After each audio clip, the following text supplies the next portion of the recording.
I really want you to learn to trust your curiosity and your intuition. That's where great things come from. Riverside, take one. People think that podcasts are easy because when things sound easy, usually it's because they're very, very, very well made. If you want to break into this industry, you have to break this industry. There's just no end to what you can do in podcasting. You can't go into it being like, what do people want? You have to go into it and be like, what's fascinating? See, that's some good car sound. I get to wake up almost every morning with a question in my mind and go answer it for a living. I don't see this anywhere else. I want to hear this story and nobody is doing it, and that gets on my nerves, so I'm gonna do it. I'm gonna do my best to sum up everything that I've learned over the course of a decade in podcasts.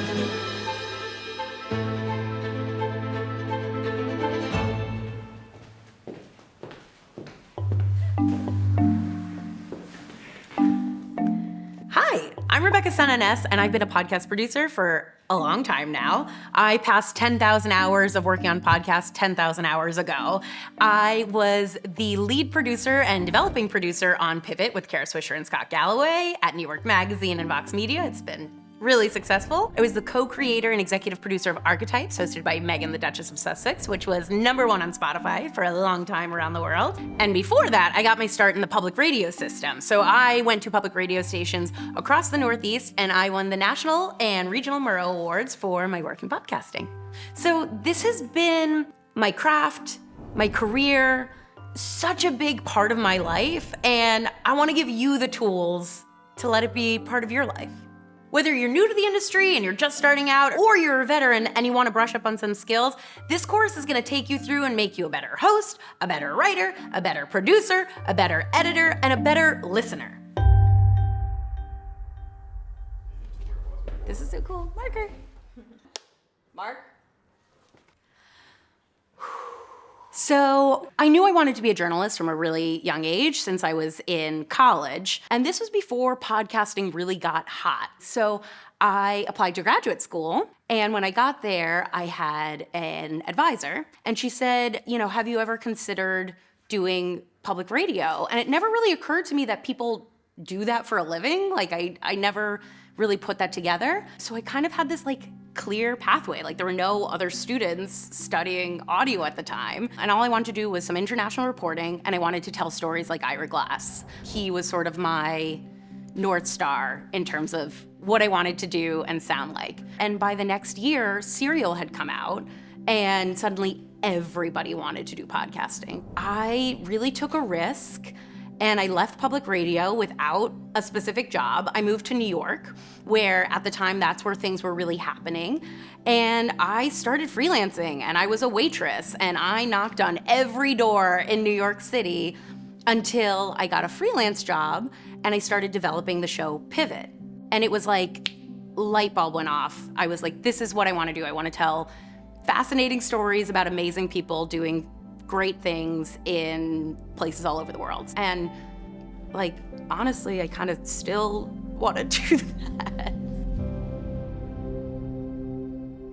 So I feel like there's this thing where people say, oh, there's too many podcasts. There's too many podcasts. There's so many podcasts, we don't need another podcast.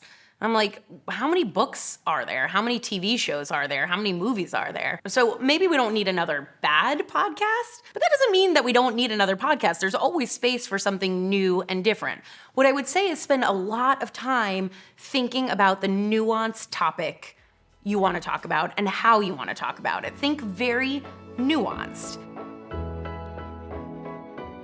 So I have to get comfortable. This is what I tell my hosts all the time. I'm like, they want you comfortable. They want to feel like they know you. And so I'm going to take my own advice for a second and chill. So let's get together. Let's talk. Let's talk. Let's talk podcasts. I love podcasts. You love podcasts. Let's talk podcasts. There's just no end to what you can do in podcasting. You don't need a big fancy studio in order to just get started, and you can just start playing with your world through sound and make really great stories. First of all, you need to start with a really rich topic. You need to have something that fascinates you. What you are interested in, other people are interested in too. So what you want to learn about is what's gonna lead you to a great story. And I think really what it is you're like, this is the thing that I wish was out there, that I was looking for, that nobody else was making, nobody else was doing, and then translate that for the world. I think the biggest secret is tapping into the zeitgeist. You have to observe the world and be like, okay, this is a concept that people are talking about, and this is a concept that people are talking about. And like, in 6 months, how is that going to develop? And that's often a really ripe place. It's like taking the culture, taking what you understand of it, and trying to predict where it's going, because then you can like hit at the right moment. An example of this, back when I was a young journalist, there was a story, I was in Vermont. The government was deciding whether or not organic, like to make a produce organic, was just not having pesticides in it, or whether it's about the soil. There were all these farmers talking about how important and rich the soil was, and how that's really integral, and how that's how like they made up the term organic that got then like taken and bought and sold.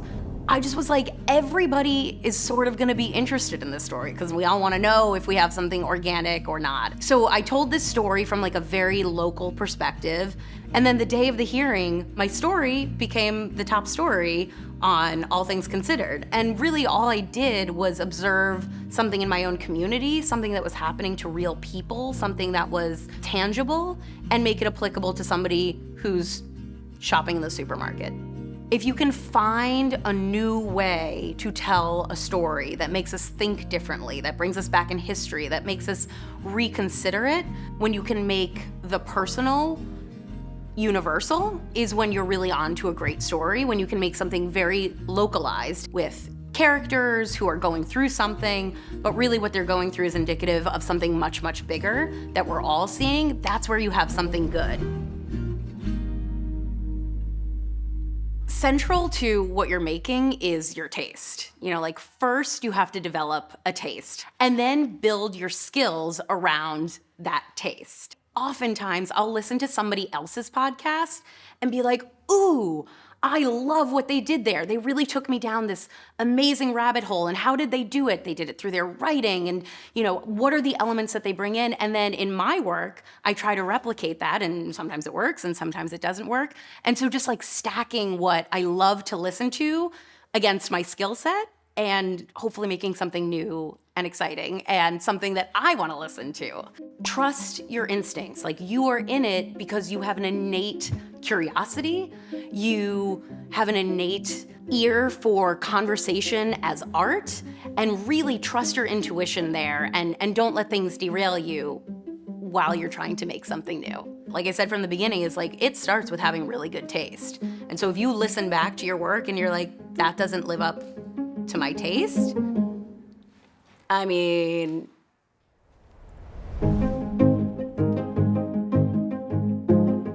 some of this I'm talking about, I'm like, oh, it's like about creativity and it's about curiosity, but some of it is about framework.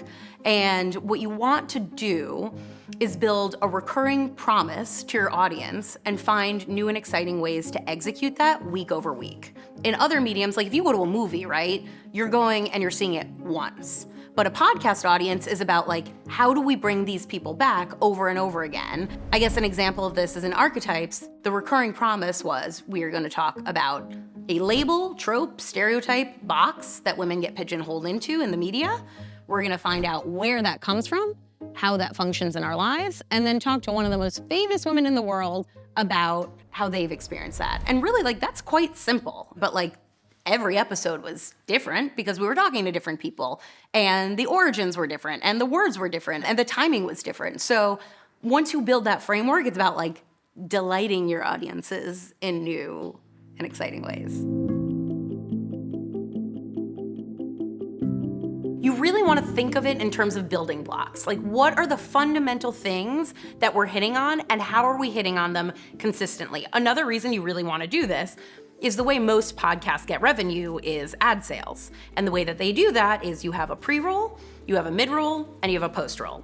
Your pre-roll is gonna be the most lucrative, your mid-roll is gonna be the second most lucrative, and your post-roll is gonna be the least. And the idea is to get your audience to continue moving along with your podcast. And the more you can have a segment that people are looking forward to, that they're like, oh, I can't wait to get to the end of this podcast because I love when they do this thing. So I'll give you an example. When we started working on Pivot, the original format was big story breakdown, wins and fails, and then Scott Galloway would always make a prediction. Scott was pretty well known in the business arena as like a brilliant analyst. He was really good at looking at trends. And so Pivot became the place where people knew they were gonna get a really interesting prediction week over week over week. I predicted in my prediction stack that AI would be the technology of 2023. Yeah. And you're going to see $100 billion in market capitalization leaked to the company. So AI is about to become the new Web3, the new metaverse, the new whatever you want to call it. So that's an example of how like formatting it brings people in and keeps people staying. But the more you can start with a framework, the easier it is to iterate.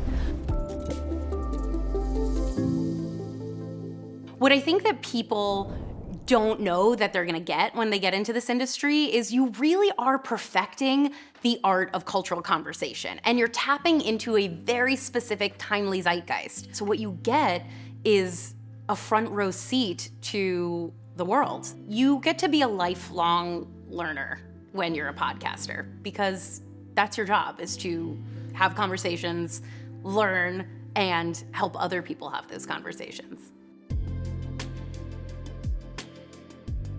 The truth is that I think some of the best art and storytelling is happening in podcasting right now. Some of the best writing, some of the most interesting stories, some of the histories that we've forgotten that need to be retold.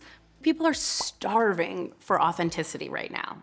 I think that's what they are really craving in a world that's complicated and saturated with brands. I think people are looking for vulnerability. They want to know that you're like them and that you share fears and you are all just humans. And so your audience wants that, and you're giving them something really special that they are going to give back to you. So I think something that I really love about podcasting is it's just so intimate. It brings people close in a way that no other medium does. You have people in their most sacred space. You're right between their ears, and you can't see them, but you can hear emotion, you can hear feeling, and they really convey something to you directly. And I don't think it's a mistake that Franklin Delano Roosevelt got the country through the Great Depression with his fireside chats. Like, he arguably was the first podcaster. And what he did brilliantly is speak directly into people's living rooms and make them feel taken care of, and like he understood them and they could understand him. And I think any podcast that you're gonna love, it's because you feel close to the person who's giving you that information. You feel like they understand you and they're not gonna lead you astray. I think great hosts have this very special combination of making you feel very at home, like you could be friends with them, like you know something unique and personal about them, while being very in tune with what's going on, being highly professional. I find with the best interviewers, they're having a real honest conversation with the person in front of them, but they know to be like, I know my audience wants to know the answer to this question, and hitting that question at the right moment. And then also on a very basic level, great hosts are really agile. They have the ability to understand timing and when things have gone on too long, and really when to move on to the next subject. So not only are they bringing out the best in the person in front of them, which is hard enough on its own, they really themselves are charismatic enough to hold the audience's attention. I find some of my favorite podcasts are just hosts talking into the microphone, giving advice, giving thoughts. They're charismatic enough that you just want to listen to them. And that's a lot of skills all at once. So your audience already feels a little bit like the host is their friend. But if you can take it a step further and engage with them with listener mail questions, with open conversations, with live shows are huge. Any way that you can make the audience feel like they are part of something, because they already feel like the host is their friend. And the more you can invite them and be like, yeah, you are a big part of this and we are working together, the more your audience is going to want to be there and stay there. So I think the key to a really good podcast interview is something that is smart enough and prepared enough while having all the space and fluidity to let the natural things that happen in conversation. So think about the ways in which you have really great conversations. Usually, you kind of know a little bit what you're talking about. You have some sort of base knowledge, and you also have room to be like, what do you think? And be surprised by the person in front of you and learn and riff. We did this a lot in Archetypes, which was really fun, is we equipped Megan with this soundbite, and this soundbite for the person who she would be interviewing. And when conversation started either to lull or like she needed some backup, we were there and we knew to cue it up. So she would say something like, I think we have some audio of this. Do you think you could play that for us? And we were there for her, and we would like put it in real time, and that would spark the conversation again. And so I think the best hosts come prepared in that they are deeply curious. They know what's going on generally in the world, but they have enough space that they can be really present in the room. In podcasting, you don't get all of this visual. You don't get my gesticulation. You don't get this set. You don't get my hair all done up. What you get is just the sound of my voice. And you can pick up very, very quickly with a human voice what is authentic and what's not. And the more you prepare, the more you're gonna be able to hear, that sounds like an actor, or that sounds stilted, or that sounds really flat. And I think if you do it too many times, or you know too much what you're doing when you're going into it, you lose that texture that people come to podcasts for.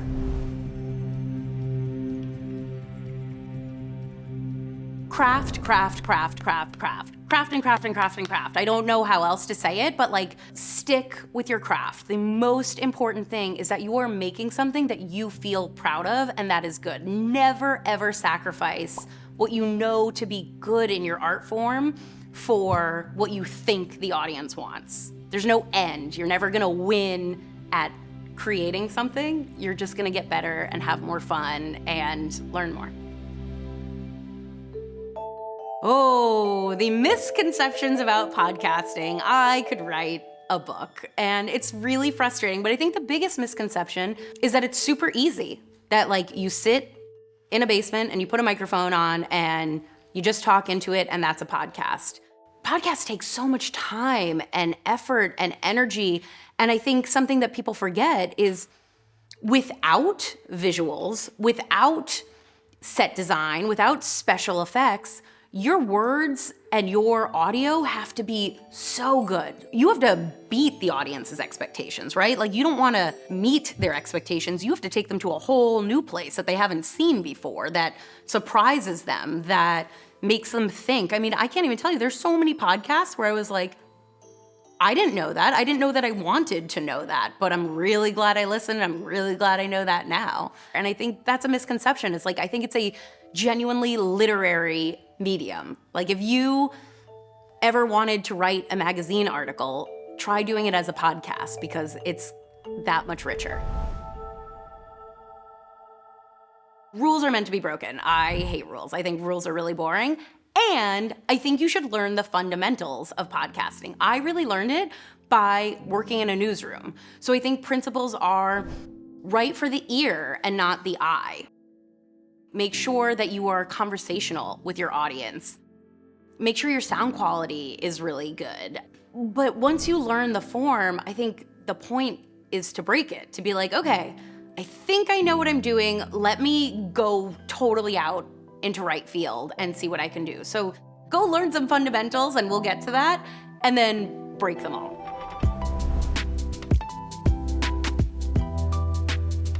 So at this point in podcasting, there's really no room for bad sound quality. That's where it has to start.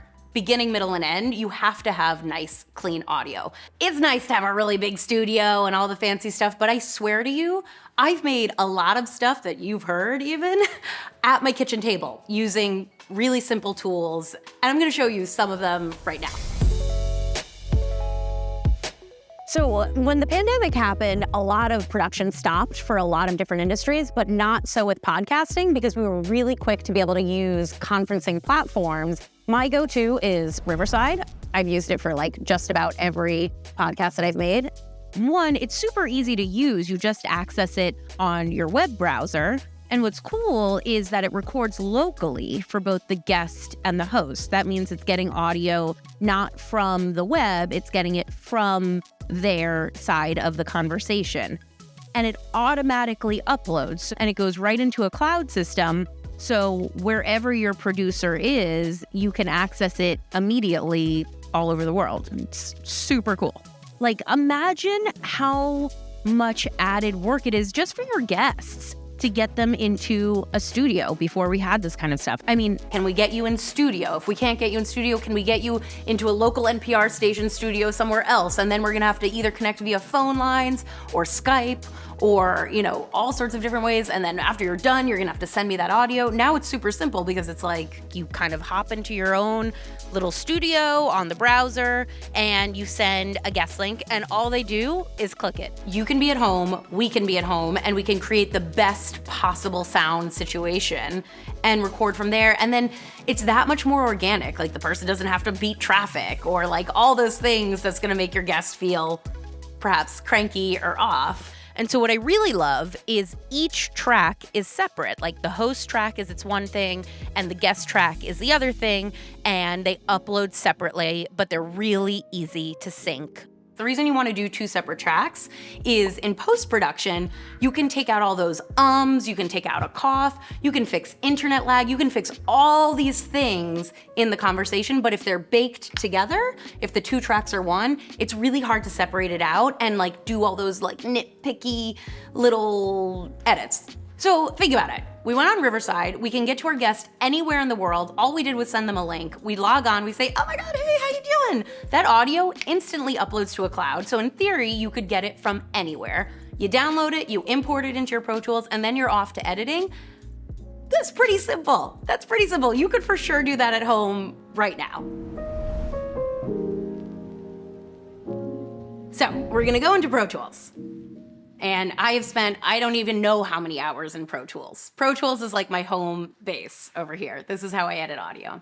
And I'm gonna create a new project, right? And so we've already called it 0328 Waveform. And that's our new project forever. Let's see if my Riverside has uploaded. Now, over here, I'm gonna go to File, and I'm gonna go to Import Audio. Oh, look how convenient. This is our audio from Riverside. Okay. And look at that. See, you can see right here that the audio has synced, that it's exactly how you've recorded it. And that's really how you build it, is you start with the two tracks of each of your host and your guest, and then you layer from there. But really what I want to convey to you is just how easy it is to capture audio and how important it is to capture that very simple building blocks, to just like really take it one step at a time to go and build your masterpiece. So I showed you, I do a lot of stuff at my kitchen table. I swear to you, I'm doing a lot of my stuff at home. But the dream scenario where it really gets fun is when you have access to a studio, where you have a microphone built in, where you have sound already taken care of, where really what you can do is just sort of like let yourself go and not have to worry so much about the sound conditions. So let's talk about what happens in a studio a little bit. Something that takes a podcast from okay to great is when you start to incorporate soundscapes and sound design. Something that really takes me into the story. Somebody once told me that podcasting is actually a very three-dimensional medium. I want to take you through how I think about that stuff because it's so much fun.